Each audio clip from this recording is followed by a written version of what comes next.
welcome to Gab and Jam, episode 309. And what are we talking about for this episode? All right, so we're piggybacking on CD Baby's DIY musician topic this week. Okay. Our title is 8 Key People a DIY Rockstar Needs in Their Network, and I think theirs was 8 Friends a Musician Needs or something like that. Okay. All right. So what do you mean by that? Okay, so relationships are key to having a successful music career. And as a DIY rock star, you don't do it all yourself. We've talked about that before. Yeah. But you need to have some relationships with some people, and hopefully they are friends. But if not, you can at least bring them into your network. That's why I said network and not necessarily friends, because you want to make sure that if it's somebody you bring into your network, that you pay them whatever their price is for some of the things that they're offering. Some of the professional services. Well, some of the things are not professional, quote unquote, and then other things are. So, So as we are listing those roles, I want you guys to check and see if you recognize that you have someone like that in your network. All right, so... And some of these roles, you might play them yourself. Or they may even be collapsed, because we said that there were like 12 people. They said 8, but we're saying this closer probably to 12 if you split all the roles out.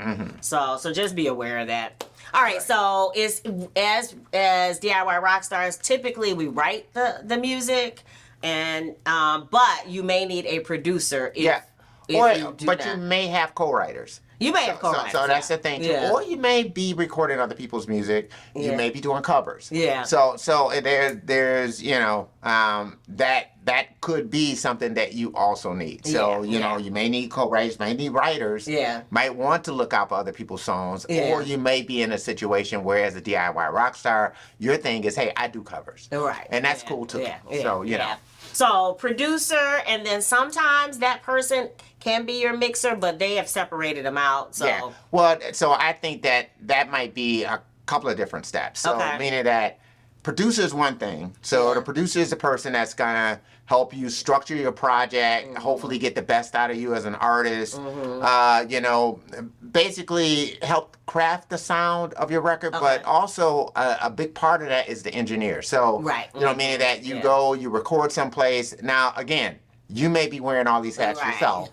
You know, you might be engineering your own record, but you have to think about that too, because that's a big part of it. That's the person who's actually physically touching the knobs, dialing in EQs, all the rest of this kind of stuff, setting up mic placements, things like that. That's what your engineer might do. Your producer may wear this hat. It might be a combination of the two. So, or you may be doing it yourself. That's true too. Yeah. All right, so, and that's all with the song production part of it. But it's rare that DIY rock stars have all these skills. So the next important one is designer. So that's like a graphic designer. You know, if hopefully you're doing some type of merch, so T-shirts, stickers, water bottle design, hat design, whatever that is.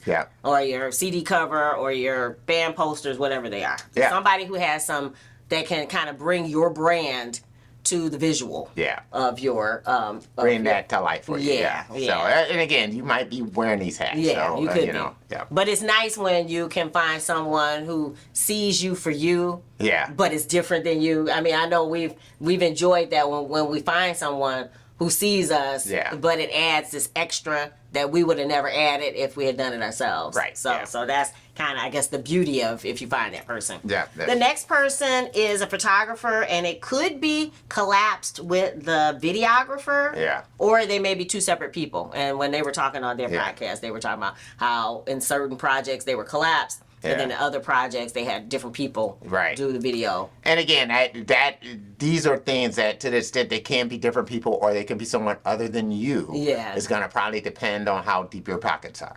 So, I mean, you know, that's, you know. And that was part of it, was like, if you can get, you know, your, and I guess for us, get our kids behind the camera and throw them a few bucks, then that even makes it better. I mean, we found that our daughter and our son actually take better pictures so far. And we haven't found a photographer lately that we can vibe with. We're still looking. You know, we would love to have that relationship. But in the meantime, when they are available and we're ready for a shoot, they seem to capture us better than we can capture ourselves. And these are other things that can work out. And we're going to touch on this a little bit later. And that is, especially when you're using somebody else, you know, who owns the photographs, who owns the video, who owns this, and so that's been another issue. Yeah, and that's where you start really getting into different things as far as making sure that you have the copyrights. And so, meaning this is that if you want to alter the photograph, that has you want been to an alter issue the for video us. and things like that. Yeah, because you got to think that person that's taking a picture, it is their art. Yes. And to the extent that you're going to throw their name on it and you've altered it, they might not agree with the way that you've altered it. Yeah, and so that has been a recent thing that that we have encountered, and I guess for me, every time I get ready to make do something new, if I'm inspired to do something new and I want to take the pictures and do something else or the video do something else, I don't necessarily want to have to, and I know that if I work with a professional, that is going to be the drawback. However, if I find a professional where what they do is bam, bam, bam, and I don't feel like I have to alter it, then that would be wonderful. That would be. But even if you got that, I mean, because we've had other photos where we've had that, but then down the line, you've decided, hey, I'd like to make changes to it. I mean, that just may come up. So it's just almost better to work that out with whoever is going to be doing it at the beginning, to kind of say, hey, look, I'm looking to do X, Y, and Z. Yeah. And so, if I do this, what does this mean for you? Yeah, I like you want that. it where, hey, So next time we definitely talk this out before we. Yeah. I mean, that's why you need to just talk it out to say, hey, but these are things that I'm looking to do with this. Yeah. And is that an issue for you? Right. And so, maybe it becomes more of a work made for hire, meaning that you now own the copyright in the work. Yeah. You pay them an X amount of dollars, and then they and whether they want to go uncredited or whatever it might be, because maybe they might feel like, hey, well, look, just don't credit me. Because I don't want my name associated with because I don't know what you're going to do. Right. Or maybe you work out something where it's like, okay, to the extent that I'll use the photos the way I want to use them for my own portfolio. Meaning that's what the photographer decides on. And then you want to do it, you do what you're going to do with it, but don't put my name on it. Okay. Maybe they might be fine doing it that way. But it's good to figure that out in advance. Yeah. That's one of our previous episodes. I'll put the link below about collaborating better and then legal documents. Yeah, and that's what everything with if you're going to be using collaborators for your songs, you got to work that out, with your studio time, with your producer, with whatever it is. That you clearly understand. Who owns what, who gets what, with the work that's going to be produced. So that's important. That's critical, especially as a DIY rock star, because if you get an offer from somebody to place it in a movie, if you get an offer for a record deal, now all of a sudden you're coming to the table and it's like, well, I use such and such, well, you need to make sure, the record label's going to want to know, when I'm doing things with you, am I getting everything? And so if they're not getting everything and you got other people over here who has rights to your stuff, that doesn't put you in a good position. Yeah, that's true too. Yeah, so that's kind of critical. And I think for their thing, they were thinking more like, hey, this is my buddy, but like you said, if you make things clearer in the beginning, then maybe you can stay buddies and not it won't end up deteriorating. Until the money, your buddy till the money comes in, right? Chris Jasper and the Isleys used to be like this. Yeah, they're not like that anymore. Yeah, you know what I mean? They're cousins, they're cousins, and they're not like this anymore. It happens all the time. Yeah, and so you have to make sure that you have it clear what's going to happen if something great happens. Yeah. And that's the goal, right? Right. The goal is you want opportunities to come to you, and I'm not saying blowing up overnight or whatever, but you want to grow in your influence and impact as a DIY rock star. So you're hoping that you get picked up for whatever,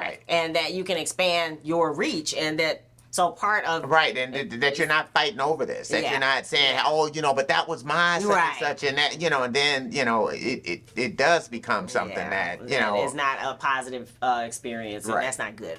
All right, the next person on the list is super important for DIY Rockstar is someone who knows something about marketing. Yeah, and that's about messaging, maybe email marketing, maybe how to run an ad funnel, all that kind of stuff. And that person may be collapsed with or may not be collapsed with a social media specialist. Right, and understand too, this might not be someone who has a marketing degree. No. Or so meaning that it may just be someone who's very good at connecting with your core audience. Yeah. Understands your core audience, understands how to connect with them.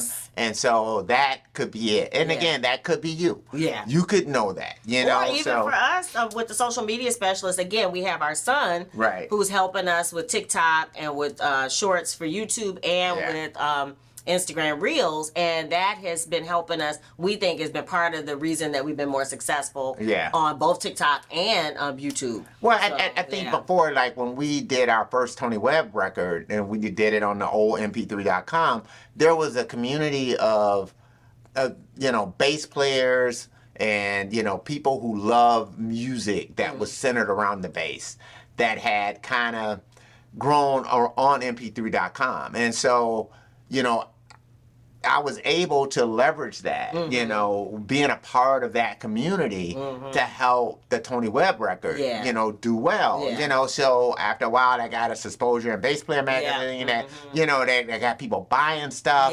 And so it was really, really good to kind of connect with that small community. And we were trying to tell as many people about it as possible. So again, sometimes it could be a friend that turns you on to something. And at that time, there was like, you know, just message boards and things like that you can go out and talk to people and that kind of thing. And so, you know, definitely not what it is today, but still the same type of thing. It's like, you know, basically connecting with people who are like-minded, who you kind of think will enjoy the music that you're doing. So marketing, social media specialist, and then of course we get to the area that a lot of us need help with, and that is the accounting. So definitely you're gonna need to make sure that your books are in order, that you have done the business side of it, register your business. So accounting, business, and legal. So they're all separated out, but there may be overlap depending on who you go to.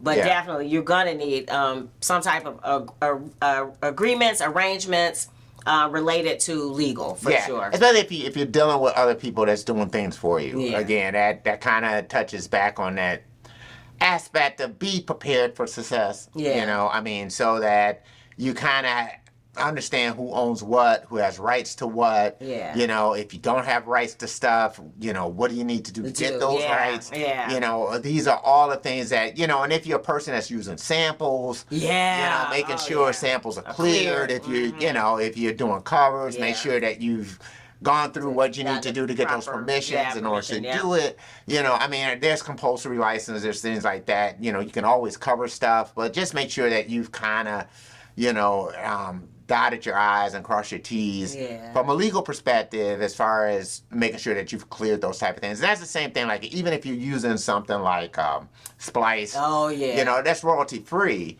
but depending on how much of that sample that you're using and how prominent it might be in your song, there might be another song that's out there before yours, where you might get a copyright ding on that because they could sound substantially similar. And that might even be true, like if you're using something like I use a Kai, if you're using Native Instruments where they have free samples in there, or Logic where they have free samples, wherever.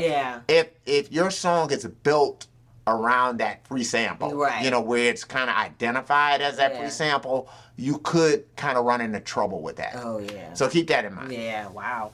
All right. This was an interesting one that I had never thought of, but we always talk about this, that you, in your corner, in your network as a DIY rock star, you need a no person, a person to keep you grounded, give you honest feedback, but has your best interest at heart. So that's critical. It is, and that's not easy to find. And definitely along your journey, usually when you get to the higher stratospheres, that's all you get is surrounded by yes people.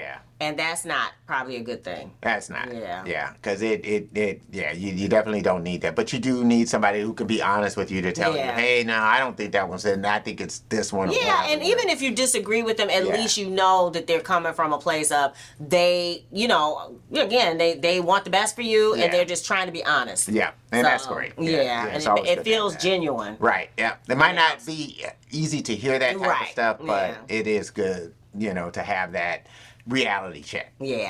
And then finally, something that you kind of talked about at the beginning, but even if you don't work with them, peer artists, peer DIY rock stars, because our journey is so unique. Yeah. And so that's what they were saying in the episode, that it's hard to explain to people why, even if they're artists in other mediums, they can't understand why you're sinking $5,000 into CDs when nobody buys CDs, or why why all your time and money goes toward this enterprise when it seems like, Yeah, especially right now. I mean, a lot of people there's a lot of doom and gloom about the record industry. Yeah.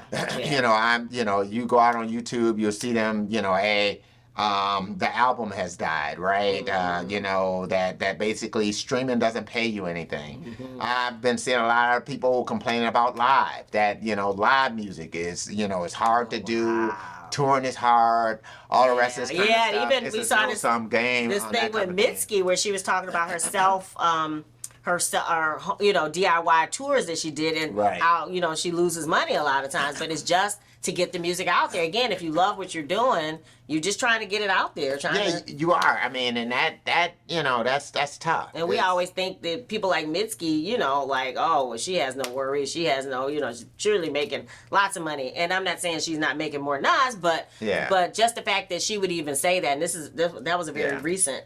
And it's tough for even like your artists who are not DIY, who have major label deals. You're living, a lot of times they're living off of loans, and loans that may or may not be able to pay back. And and the fact that now every part of your income, because the 360 deal kind of goes to paying off those loans. Yeah. I mean, it could be really difficult, and then you're not paying it off like you're paying it off based on your artist share. So if your artist share is like 4 or 5%, then you're paying back the $200,000, $300,000 based on that 4 or 5% that you're making as an artist, and you don't see a dime until that gets paid back. And so that that can be very difficult.